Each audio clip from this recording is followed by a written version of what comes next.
Nityam Anantarupam Bhaktanukampadhritavigraham Vai Ishavataram Parameshamidhyam Tam Ramakrishnam Shirsha Namah.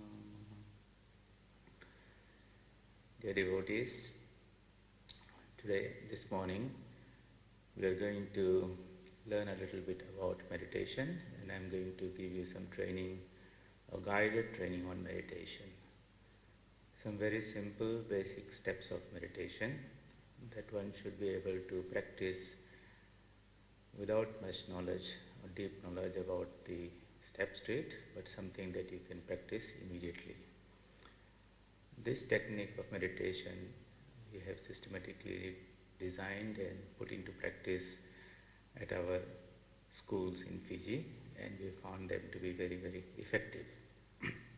So, in the beginning, I will explain to you the various steps, what we do, how we do, why we do in that particular way, and then we will go through a practical meditation session of say 5-10 minutes of meditation, and then towards the end we will do a little revision. Later on we will make this available in a written printed form through the Vedanta Centre of Brisbane website. So what are we trying to do in meditation? Meditation is that ancient technique by which we can develop the concentration of mind. We can withdraw the mind which has a natural tendency to go outwards and turn it inwards introspectively, so that we can enter within ourselves in that inner space which is free from all disturbance and distractions, which is the source of all knowledge and bliss and joy and peace and purity and beauty and all those divine excellences, which in truth is our real self. So we are going to retreat into our own self which is pure consciousness, which has become embodied through the ego, through the mind, and into this body. That is what we are trying to do. We are trying to go back into ourselves. So, how do we recover our balance, our poise, and enter into a space from which nothing can distract us and in which no outside factor can disturb us? That is what we are trying to do. So the first two steps of meditation are some physical things that we do. The posture that we sit in and how we breathe. Then comes the mental exercises of developing that capacity to withdraw the mind from its tendency to repeatedly go out and anchor that mind within ourselves. And by doing this as an exercise repeatedly, the capacity of the mind to settle in within ourselves grows, and we progress in that process, in the practice of meditation. And as we progress, we begin to feel that inner peace and joy and calmness. So it is something that one has to develop through repeated practice, and practice makes perfect. So what is a good time to meditate? The best time to meditate is during the early hours of the morning, or when there is a transition from darkness to light. The dawn is the best time. You will find that nature at both dawn and dusk becomes very, very calm. The physical world of our body and the outside world, as well as the internal world of our mind, are interconnected. So when nature becomes calm, that is the best time to take that opportunity for the mind to become calm, and we concentrate that in meditation. So the best time is to get up early in the morning when everything is very calm and quiet, when you have rested well, the mind is fresh, when the problems and distractions of the world have not jumped onto our shoulders, so to say, and we are calm and and we utilize that moment of natural calmness to practice meditation. So get up early in the morning, freshen up, take a shower and all that, and prepare yourself physically for that hour of meditation. You might need to have a nice place for your meditation. So in your house you should have a regular place for meditation. A room that's not being used, that's lying empty, can be converted into a little shrine, or some unnecessary furniture and things that might be lying around can be removed, so that you have a specific place, a corner of your house where you can go quietly and spend your time in a contemplation, where there's outside distractions are not there. So if you don't have one, you might like to think about creating one. And so the best time is in the morning and the evenings. The place is a quiet place that you create in your own house somewhere. So in that room, that particular place, you should create an atmosphere of purity, of holiness.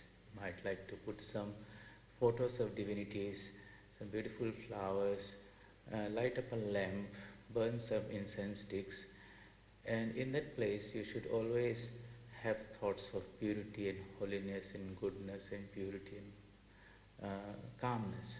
So as you practice your meditation there, the vibrations that are generated in that place linger in that place. And later on, if at any time you are disturbed or something, mind is restless, the moment you enter in that room, the vibrations of that place will automatically help you and calm you down. So that is the whole idea behind temples and churches and places of spiritual worship, that the spiritual vibrations that are generated through our practices, through our sadhana, become a surcharged that is atmosphere. And when we enter in that, it automatically, naturally uplifts us and calms us within. That's the whole idea of building temples and churches, and one can do that in one's own home, ideally. So you have this beautiful place of meditation. You should have a nice seat for meditation in which you sit. So what is wanted in form of posture is something that's steady and which is comfortable. Sthiram sukham. Sthiram means it should be very steady. You should be able to sit in that particular posture for at least 15 minutes to half an hour, and as you sit longer through practice, you will be able to extend the duration of it. And it should be a very comfortable position, so that you are not becoming restless and twitching and feeling some pain in the knees and all that. So the Padmasana or lotus position is very good. You can sit cross-legged, but definitely not reclining on a sofa or something in meditation. The important thing is to keep the back, neck and head in a relaxed, upright position. You might do that sitting on a chair or on a table, but definitely not leaning back too much or leaning forward, keeping it up and straight, but not stiff and stressed out, relaxed position. That's all that is necessary regarding the posture. You might want to put your hands on your knees in this particular position, and there are certain mudras and fingers, position of the fingers that help in the concentration of mind, you will see. That is so much about the posture. The next is breathing. The movement of the breath and the level of the mental activity are interrelated. If the breath is very calm, you'll find that the mind is also very calm. You will notice that when one is very agitated and angry, the breath becomes very shallow and rapid. When one is very calm, just like you see somebody in sleep, you will see how rhythmic and slow and deep the breath is. So the two are interrelated. And since we are trying to calm the mind and we have some control on our breath, we can use this interconnection, this interrelation to calm our breath or make it very systematic, very deep and very rhythmic, and you'll find that if you do that, there's a natural calmness that comes to your mind. You might remember that when we were children, when our teachers came into our classroom, they would first ask all the students to sit up straight and breathe deeply. Because sitting up straight and breathing very deeply helps us to calm our mind and develop the power of concentration of mind, which are necessary for study or for anything. So this meditation technique that you will practice here is not only as a spiritual discipline. You should be able to use this at any time when you feel a little stressed out. It could be just taking a little 5 minutes out of your office to relax and regather yourself, doing a micro meditation. But the process is very simple, and when you do it repeatedly and you'll have that mastery, you can very quickly gather yourself and recover your balance in challenging and difficult situations. And the more calm we are, the more balanced we are, the more focused we are, the better decisions we make at the right time, and we'll find that the quality of our everyday life will be much better, because it is the same mind that we use either for meditation in our spiritual discipline or for whatever work that we are doing in our everyday vocation. If you are a doctor and you've got good concentration and calmness, you will be able to diagnose your patients better. If you are an engineer or an architect and you have this capacity of good concentration and calmness of mind, the quality of your designs and everything will be better. So you'll find that it's this mind that is the tool that we use from morning to evening. It's the source of all good things, success, when it is functioning very nicely, and it's also the cause of failure. It's the source of happiness as well as misery, and it can be a cause of freedom if it is utilized in the proper way, or it can also become a cause of bondage. So we have to learn how to keep this mind strong and healthy, and meditation is a technique by which we connect this mind to that infinite source of power that is within us, so that it recharges itself every day and it can draw that power as much as it wants, and you will find that your thoughts and words and deeds are now surcharged with some spiritual energy. That's what makes a person great. So we talked about when to meditate, we talked about where to meditate, we talked about how to sit. Now a little bit more on that breathing. So we do not prescribe you to do all these extensive pranayamas. Simple deep breathing exercises are necessary for people who are going to practice this meditation on their own, unsupervised. There are of course so many meditation or techniques of breath control or pranayama where one regulates the duration of inhalation, retention of breath and exhalation and all that. But they are not recommended without the supervision of a spiritual teacher, because you are playing with some very fine internal energies and powers, and if you do not know how to handle them, we can misapply them, and it can do us some internal injury, so to say. The screw of the mind get little loose, or sometimes it happens. So it's not important to, it's just a step to develop some calmness of mind, but let us develop that capacity systematically. This is a caution and advice that we give to all spiritual practices, and as an adept in the Dhyana Siddha, like Swami Vivekananda, when he gives the introduction to Raj Yoga, he mentions very, very clearly that unless one has got a very regulated life, very much control and discipline in one's recreations, one's food, rest, and that quality of life one is living, it is not safe to practice the advanced forms of pranayama. But one can very safely practice deep breathing exercises. So what we say is, learn to breathe deeply and in a rhythmic manner. Why do we say this? Because many people do not breathe properly. Their breath is very shallow. Imagine the lung to be like a bladder, and you are taking air in and out through it. Now, if you can fill it with all fresh air, first you must exhale all the stale air that is out, and only then the fresh air will come in. Then there's a tremendous exchange of oxygen in your body, and the whole body becomes charged with energy. You are alert. But if your breath is very shallow, imagine that blood is just pumping in and out as fraction. That means half of the air remains all the time residual in the lungs, full of carbon dioxide, toxic, and a little bit of the breathing is at a very low efficiency. So when you are deprived of energy or oxygen in the blood, then you'll find that the mind and the body becomes tired and fatigued, drowsiness comes, and one tends to drop off into sleep or something while meditation. So one should be in a place where there's a flow of air. It should not be a room that's locked without any good ventilation, and there's one breathes in a very rhythmic way. So you inhale very slowly.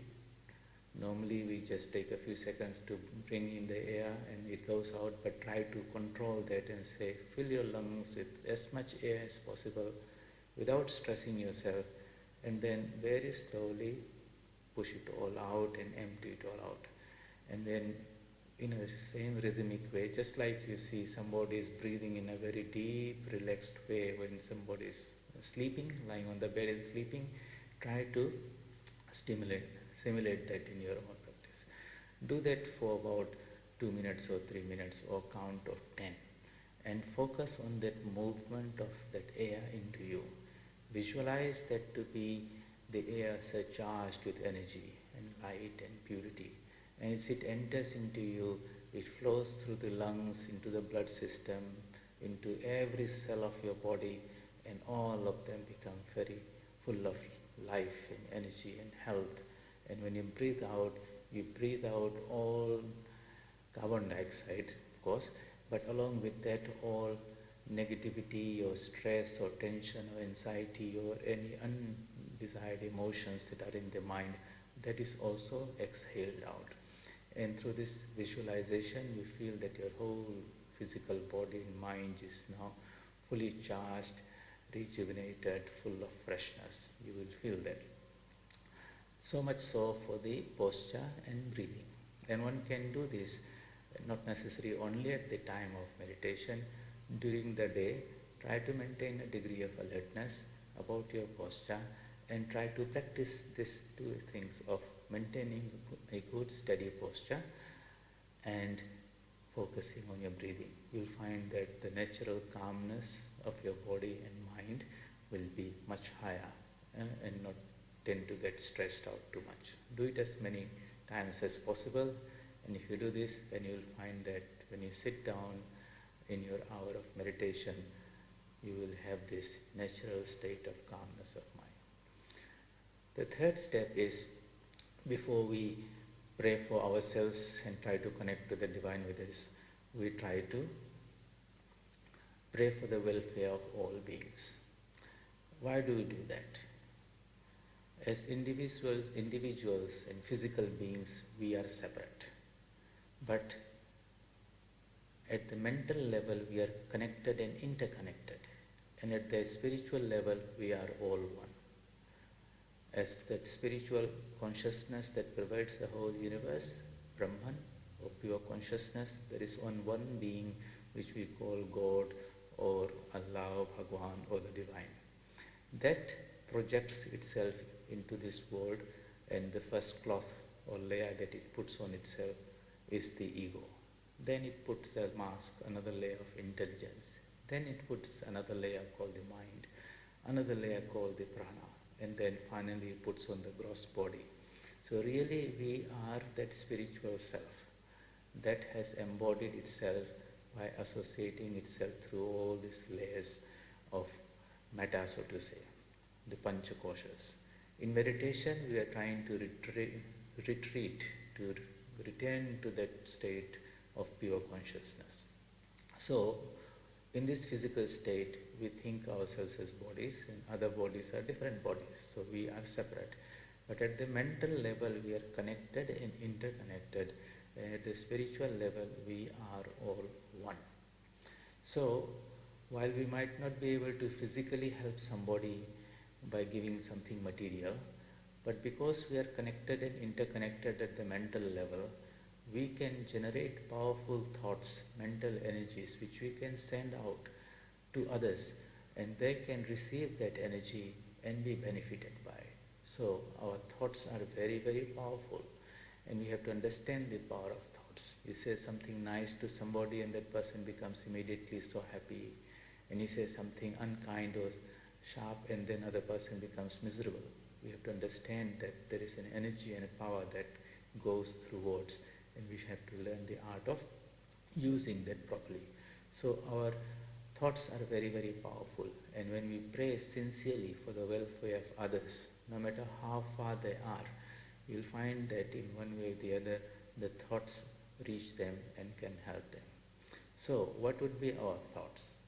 Well, within us is that infinite house, powerhouse of all that we require. And the more we are connected to that, the more balanced, poised, and strong we feel. And that's the best thing we can do to ourselves.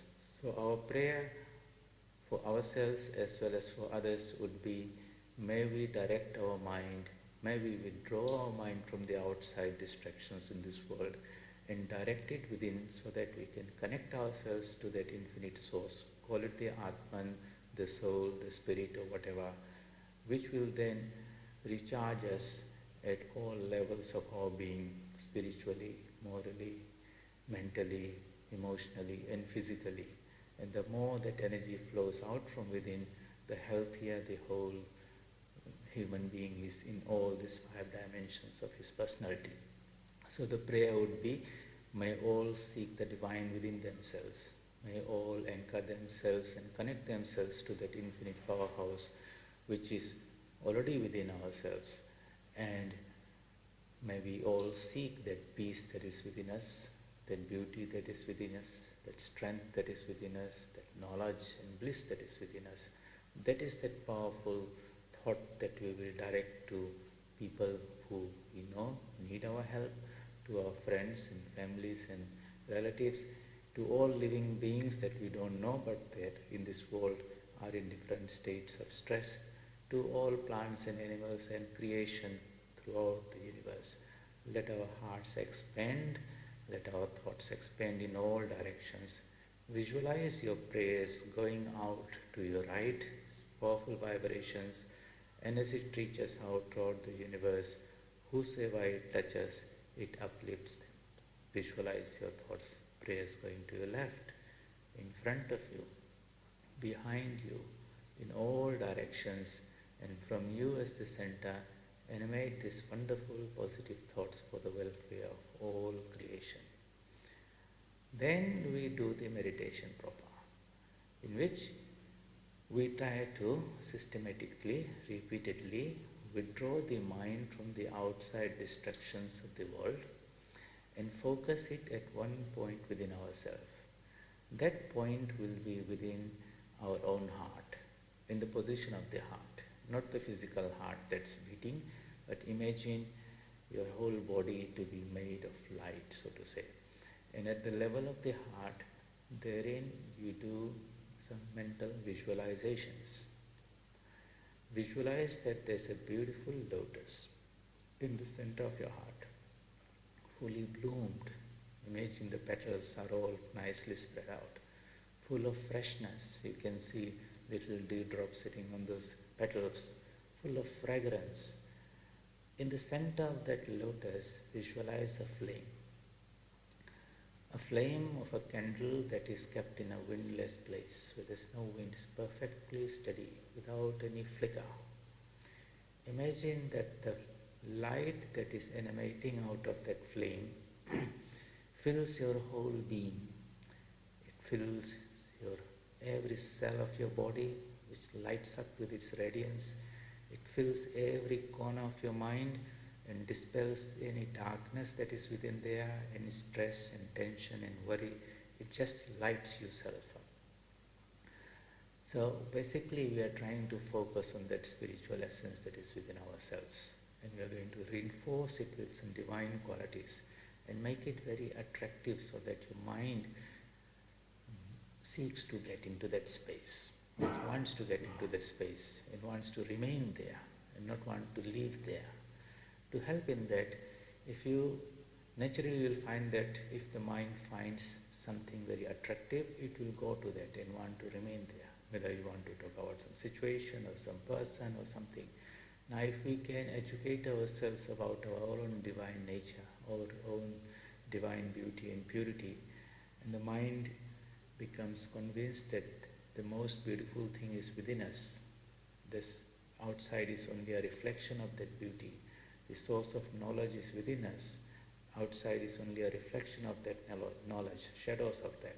So it will try to go within itself. So to help you in that, in a more tangible, concrete way, you may replace that flame that's within you with any form of the divine that appeals to you very much. If you are a devotee of Shiva, you will visualize that beautiful form of Shiva seated in his meditation, or Krishna, or Rama, or if you are not very much interested on meditating on any divine form, you may just meditate on the divine light that is within us. Know that what is with form can also be formless, and the reality is beyond both form and formlessness. So that depends on one's temperament. It doesn't have to do with any particular fixed form, but whatever form you choose, that should not change randomly day by day. So you should have a chosen ideal on which you will focus your mind. Those who are initiated in spiritual life would have a chosen ideal that has been selected for them by the spiritual teacher, and they would have a mantra that goes with the chosen form. And so they will have that steadiness and they will keep on practicing. Those who do not have not received initiation, spiritual guidance and direction, so to say, they can choose any one particular form, but whichever form they choose, that should be their chosen ideal and that door through which they will enter into the formless, the divine within themselves. So then you visualize that form of the divine seated in your heart, in the middle of that lotus, full of calmness, full of purity and beauty and holiness, full of the light of knowledge and strength, full of compassion and eager and ready and offering to help you, to lift you and support you in whichever way. That is our own higher self within us that we want to connect to. So we do this visualization again and some affirmations. So visualize that beautiful lotus. Imagine it to be fully bloomed, full of freshness and fragrance. Imagine a flame in the center of that lotus. Imagine that flame to be spreading its radiance in all directions, recharging every cell of your body from the toe to the head, every corner of your mind, and the light spreads beyond you also. You are engulfed in that beautiful, pure, soothing light. Replace that light with the divine form of your chosen ideal. Imagine the light radiating from him to be the light of spiritual knowledge that dispels the darkness of spiritual ignorance. It's the light of purity that fills you with holiness through and through. It's a light of supreme peace that fills you with serenity and tranquility. It's a light of bliss that fills you with joy. And it is the source of all strength and fearlessness that makes you strong spiritually, morally, mentally, emotionally, and physically. Now meditation is keeping the mind on the divine form within yourself, keeping it at the lotus feet of the divine. So you are the devotee and the divine is the Lord in your own heart, and you want to be in his presence, sitting very close to him. Upa-asana, seated near him. That is called upavas, living at his feet in close proximity. And that is what we should try to do on Ekadasi days, or the true meaning of Ekadasi is to have that closeness and proximity with the divine within yourself. So you visualize the divine form, and to help in your meditation, it is good to have a mantra.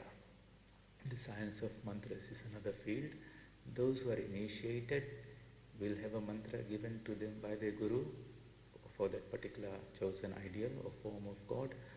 Others can use a mantra, a general form, if you are a devotee or believe in Sri Ramakrishna to be the incarnation of God, the embodiment of all gods and goddesses. Then you can use a mantra, Om Sarva Deva Devi Swarupaya Ramakrishnaaya Nama. Om is the Supreme Brahman. Sarva Deva Devi, you are the embodiment of all gods and goddesses. To such Ramakrishna, who incarnated for our spiritual welfare, we seek his protection and his blessings for our spiritual development. With that prayerfulness, we approach him. Or if you just wish, you may repeat the universal sound Om in a very rhythmic way. Do the repetition of the mantra that sort of falls in rhythm with your breathing. That slowly will come, but right in the beginning, two things what we are trying to do are we enter into the chamber of our own heart. We visualize the divine presence and we want to be in close proximity to him. We do that by visualizing his divine form or his divine qualities as we have imagined, and we repeat the mantra. We try to keep the mantra, the repetition in that loop. So when we start with Om, Ah, and we roll through U to M, at the end of M, we make sure that we again catch on to the beginning of the mantra. Otherwise, at that junction, the mind takes a jump out, and next thing you find that it has gone out somewhere. A part of your mind would be watching the whole repetition, and another part would be actively doing the repetition.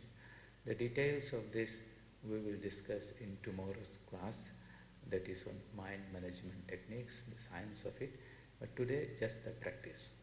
And then you sit down in that position and try to do that internal focus. You'll find that now and then the mind will wander off here and there. If you are vigilant, you will catch it quickly and bring it back to the object of your meditation. And you try to make a resolution before your meditation that you will sit down for so many minutes, at least 15 minutes, try to do that. You'll find in the beginning it might be a little difficult, but through practice it will come, and then you will enjoy that peace and repose that you'll get out of it. So after that 15 minutes, you can come out of it, and then because it has been a spiritual discipline and action, there will be a result for that. We offer the fruits of that meditation to the divine that dwells in our own heart. It is that spiritual consciousness within us that acts through all our thoughts, words and deeds, and that is the real source of all energy and power. So whatever good work that happens through this machinery or the mechanism of this body and mind, the result of that is to be offered to the divine itself. It should not be appropriated by the ego, because the ego is only the channel through which the power flows through. So we offer the results of that meditation to the divine, and then after meditation one should not simply quickly get up and rush off. One has been able to work hard and bring that mind into a beautiful calm state. So when you finish your meditation, try to soak in that vibration and the energy that you have created. At that time you might want to read something spiritual.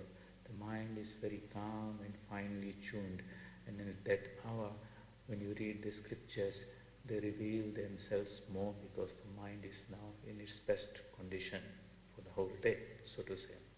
So, and then when you leave the place, try to visualize that you have not gone out of the shrine and left the Lord sitting in the shrine, but imagine and always feel that you have invoked His presence in the center of your own heart. He is your eternal companion, and He'll be traveling with you, watching you, guiding you, observing you, and protecting you in whatever we do. Live in the divine presence during the day And whenever there is any problem or distress, instead of running outside for any help, try to go inside and seek that counsel and that communion within you. In this way, if we practice morning and evening, day in, day out, we will develop this method by which we can integrate ourselves and connect ourselves. What we are trying to visualize and imagine in the beginning will become a reality as an experience. So what we are teaching is a process, some ideas, but ultimately we want to have that realization, the direct experience and the vision of the divine in our own heart. Then and then this process of meditation finds its culmination. So to finish off today, we will do a short meditation, maybe a few minutes, but the process would be as follows. So join me in meditation. Let us sit up straight in an upright, relaxed position, keeping the back, neck and head in a relaxed, upright position. Focus on your breath. Inhale and exhale in a deep, rhythmic way. Let's do that for 3 deep breaths.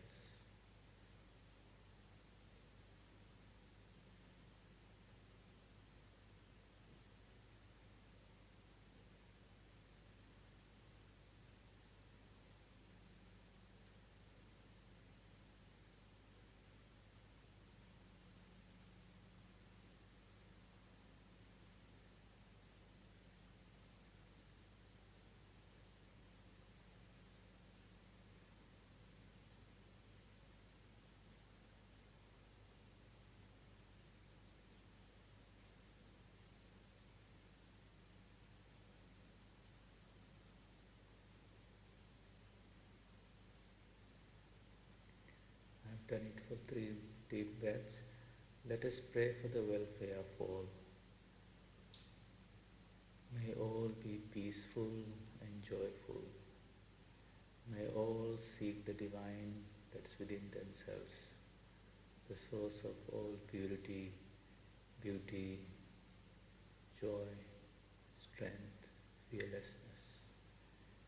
May our thoughts spread throughout the world and help those who need. Visualize your powerful prayers reaching out to your right, to your left, in front, behind, and in all directions.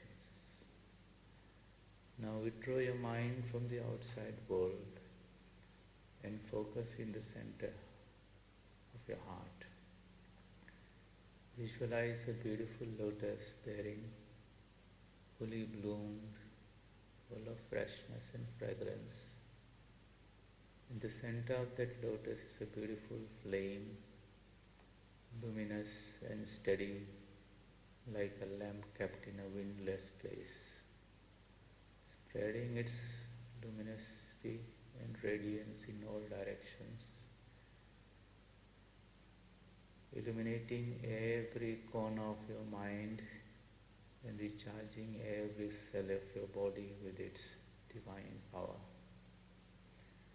You may replace that flame with the divine form of Sri Ramakrishna or any other divine form of God. Imagine him to be seated in your heart with a divine smile on his face, full of kindness, love and compassion, eager to bestow his grace in the form of spiritual knowledge and realizations. Visualize that form and imagine that the light that is radiating from him is the light of spiritual knowledge that dispels the darkness of spiritual ignorance. It's a light of supreme peace that fills your whole being with serenity and tranquility. It's a light of purity that fills your whole body and mind with holiness. It's It's a light of supreme bliss that fills you with joy and contentment. It's a light of strength and fearlessness that strengthens you spiritually, morally, mentally, emotionally, and physically. Focus your whole mind on the divine form and keep it there with the help of the mantra Om Namo Bhagavate Ramakrishnaaya Namah, or if you wish, just the universal sound Om. Wherever the mind wanders away, bring it back onto the divine form within you.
Om Asato Ma Sadgamaya Tamaso Ma Jyotirgamaya Mrityorma Mritam Gamaya. Om Shanti Shanti Shanti. Hari Om Tat Sat.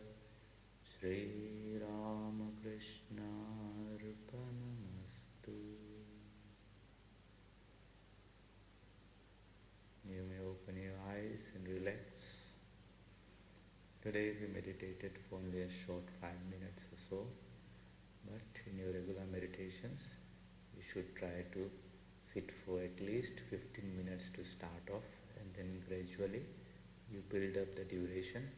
Ultimately, ideally you should be able to sit for at least 1 hour, and if you can give yourself a daily dose of an hour of meditation, morning and evening, you'll find that the quality of your day, or whatever you do, will be of a totally different level. And this is how we can empower ourselves to be better connected to the divine within ourselves and make our own life blessed, so that there's peace within us and we can radiate that peace all around us. That's the best we can do for ourselves and for those around us. Through practice, you get a taste of it, and then it should become an indispensable part of your everyday life. And then we can really enjoy this life in a much better way. So I wish you will all take up this meditation sincerely.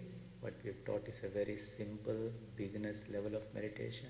As you practice, there are other techniques to make it better and go deeper, but this is something that you can do on your own safely at the start. Tomorrow at 11 o'clock we will have a class on mind management techniques, wherein I'll try to explain to you in a very simple way the nature of the mind, how it functions and how we can manage it and be in more control of it, how we can empower ourselves to be masters of the mind, not slaves of the mind, so to say. So we look forward to seeing you tomorrow. Namaste.